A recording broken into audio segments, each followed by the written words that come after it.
Bienvenue sur ce podcast dédié au mieux-être. Ici, nous explorons les nombreux aspects de notre vie quotidienne qui influencent notre bien-être physique, mental et émotionnel.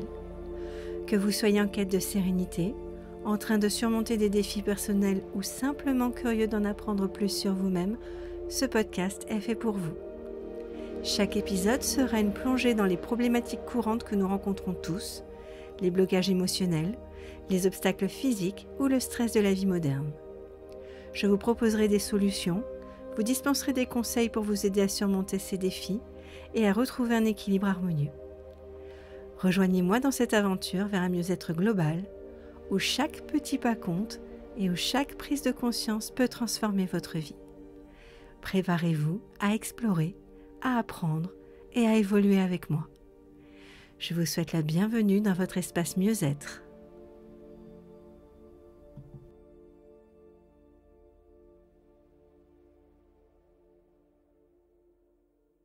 Bonjour à toutes et à tous, bienvenue dans ce 3e épisode de mon podcast et je vais aujourd'hui vous parler d'un sujet qui a, je pense, touché à peu près tout le monde au moins une fois. C'est ce fameux sentiment de faire des efforts pour rien.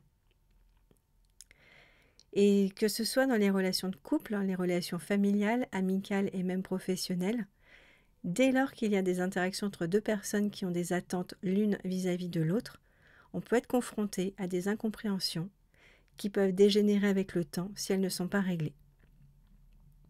On a l'impression de faire beaucoup d'efforts, et c'est le cas, mais on est frustré parce qu'en face, la personne ne réagit pas. De son côté, l'autre personne a le même sentiment de faire toujours des efforts et de ne jamais être remercié pour ça. Donc, que se passe-t-il ? Quel est le problème ? En fait, le premier problème réside dans le cadre de référence de chacun. Le cadre de référence, c'est l'ensemble des idées, des opinions, des valeurs propres à un individu ou à un groupe, en fonction duquel cet individu donne un sens à ce qu'il dit ou reçoit. En gros, votre cadre de référence, c'est l'ensemble de vos idées, vos opinions, vos valeurs, qui sont le socle de votre mode de fonctionnement. Les efforts que nous déployons selon notre propre cadre de référence, ce que nous faisons pour l'autre, c'est la projection de ce que nous considérons comme un effort, de ce que nous aimerions que l'on fasse pour nous si on était à la place de l'autre. Sauf qu'on ne l'est pas. Ce qui implique que lorsque l'on va tenter de satisfaire cette personne, il y a de grandes chances qu'on tombe à côté. Et vice-versa. On peut alors ressentir de l'ingratitude de sa part, et pour cause, on est tombé à côté de ses attentes, donc elle ne va pas sauter au plafond parce qu'on a fait quelque chose. Et pourtant, on a eu le sentiment de déployer beaucoup d'efforts et d'attention pour elle. Je vais vous citer un exemple très caricatural. J'adore les licornes. Les gens qui me connaissent le savent. Mon chéri adore Nosferatu. Les gens qui le connaissent le savent aussi. S'il m'offre un livre très rare, édition originale de Bram Stoker, qu'il a trouvé en brocante, car il trouve que c'est un super cadeau, je risque de ne pas être franchement ravie. Pour lui, c'est un cadeau exceptionnel, et pour cause, c'en est un. Vraiment. Mais pas pour moi. Alors que s'il m'avait offert une trousse avec une licorne toute simple qui brille de partout avec des paillettes et des trucs hologrammes, j'aurais été super heureuse.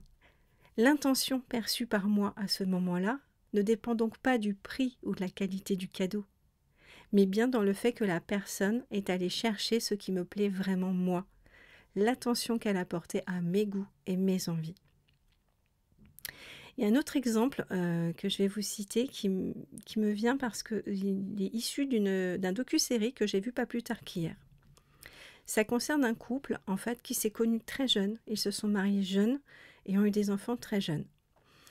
La jeune femme était magnifique, très belle, attentionnée, la parfaite épouse, la parfaite amie, maîtresse.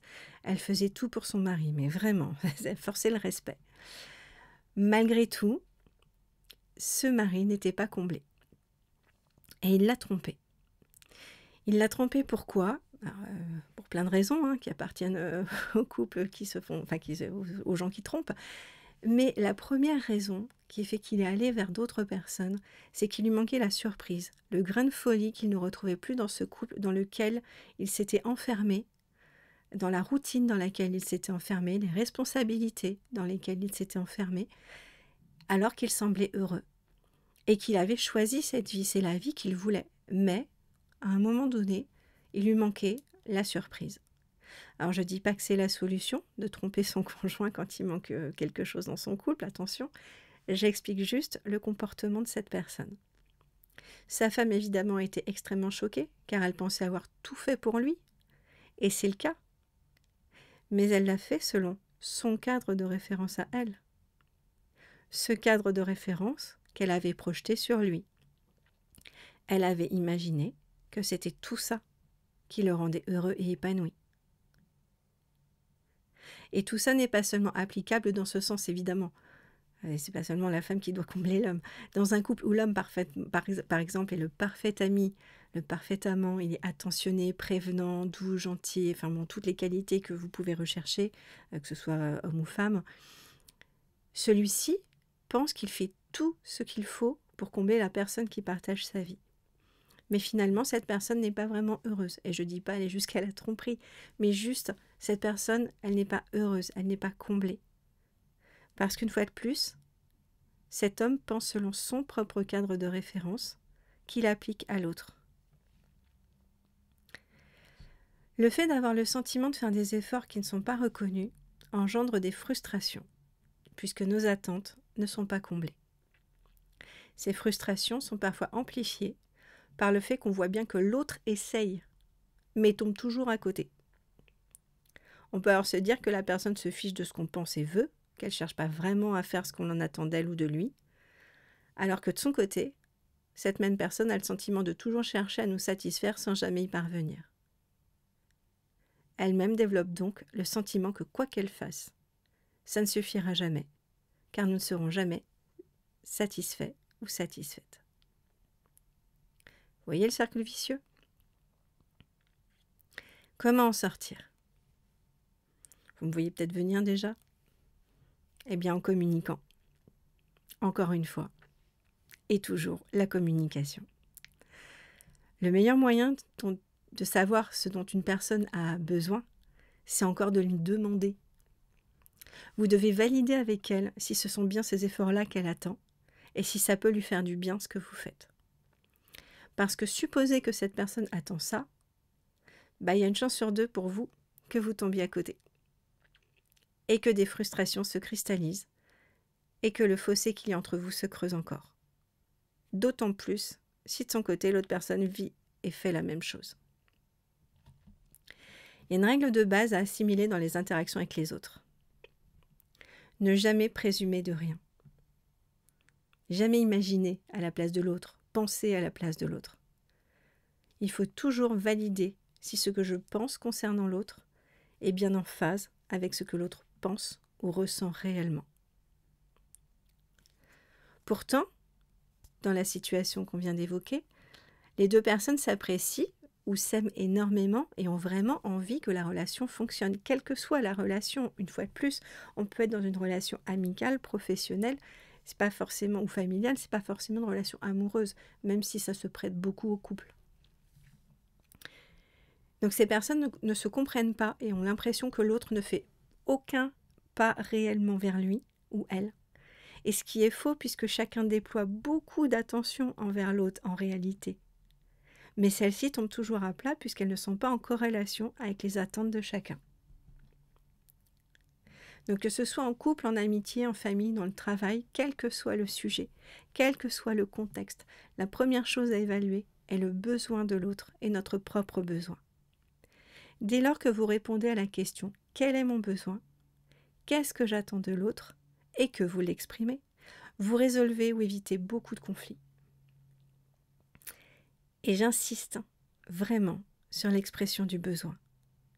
Il faut arrêter d'imaginer que la personne en face va sortir de ses dons d'extra-lucidité ou de télépathie, voir sa boule de cristal pour deviner à coup sûr ce que vous voulez ou ressentez. Ça n'existe pas.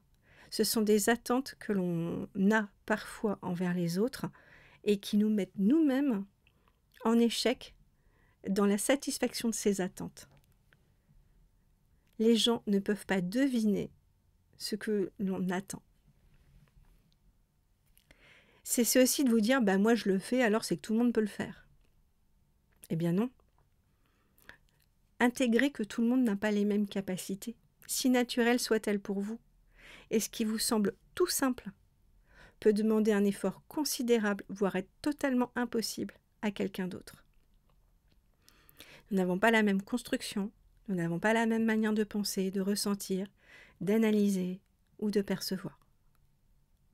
Et mon cadre de référence ne peut s'appliquer à tout le monde, comme celui des autres ne peut pas s'appliquer à moi. Je peux en revanche essayer de comprendre le cadre de référence de l'autre, y entrer autant que possible, mais je ne le ferai pas mien, car ce n'est pas ma manière de fonctionner. Alors pourquoi attendre de l'autre qu'il le fasse ? Pour moi, en fait, toute harmonie réside dans le compromis. Chacun fait une partie du chemin. Alors je vous le dirai jamais assez, et je vous le répéterai encore et encore, mais communiquez.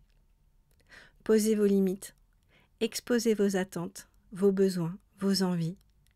Demandez à l'autre de les exprimer. Et surtout, ne lâchez pas la première réponse évasive. Je sais que ça peut être décourageant quand vous demandez à quelqu'un de quoi tu as besoin, de quoi tu as envie. Oh, bon, je ne sais rien, moi je suis bien. On n'a jamais appris en fait à se questionner sur ses propres besoins. Donc un peu d'indulgence vis-à-vis de vous et vis-à-vis des autres. C'est une démarche qui peut prendre du temps. S'interroger sur ce qu'on veut réellement n'est pas forcément simple au prime abord. Surtout quand on ne s'est jamais posé la question. Est-ce que vous vous demandez tous les jours comment je vais ? Non, je ne pense pas que vous vous posiez la question sincèrement. Comment je vais aujourd'hui ? Oh, aujourd'hui je suis bien, je suis bon. Oh, je suis un peu chafouin. Ouais, j'ai pas très bien dormi, je suis un peu de mauvaise humeur. Oh tiens, il faudrait que je fasse du sport aujourd'hui. Enfin, personne ne se pose réellement la question de comment il va réellement. Et alors on se pose encore moins la question basique pourtant de quoi j'ai besoin. De quoi j'ai besoin aujourd'hui, de quoi j'ai besoin dans ma vie, de quoi j'ai besoin vis-à-vis de l'autre, de quoi j'ai besoin que l'autre... quel est le besoin que j'ai que l'autre comble. Donc posez-vous ces questions et surtout essayez d'échanger ouvertement et de manière sereine et posée avec l'autre sur ce sujet. Mais déjà commencez-vous par vous interroger sur vos propres envies et vos propres besoins. Je vous assure que sur plein de sujets, ça résout énormément de choses et ça aide à avancer. Et exprimez-les, une fois de plus, j'insiste. J'insiste vraiment sur le fait d'exprimer les choses. Arrêtez de penser que les gens vont deviner et d'attendre qu'ils le devinent. Vous les mettez en échec et vous vous mettez en échec. Soyez patient, soyez bienveillant, communiquez et faites la moitié du chemin. Et ça, je vous assure que ça marche. Si tous les deux sont de bonne volonté, évidemment. J'espère que ces petits conseils vous éclaireront. Je vous remercie de votre attention et je vous dis à très bientôt. Ce sujet vous parle, vous souhaitez approfondir. Il est temps de prendre soin de vous et de vous offrir une véritable transformation. Je vous propose un accompagnement mieux-être personnalisé pour vous aider à libérer vos blocages émotionnels, gérer votre stress et votre anxiété, améliorer votre confiance en vous, vous libérer de schémas répétitifs qui vous enferment, couper avec un passé trop lourd qui vous empêche d'avancer, retrouver une sérénité intérieure, regagner en vitalité et énergie. Grâce à mes protocoles uniques, mêlant des techniques empruntées à la sophrologie, le Reiki, les soins énergétiques, le Theta Healing et mon écoute bienveillante, nous travaillerons ensemble pour vous aider à retrouver équilibre et harmonie.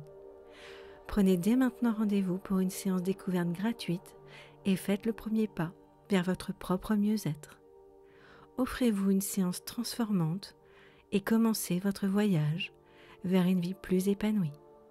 D'ici là, prenez soin de vous.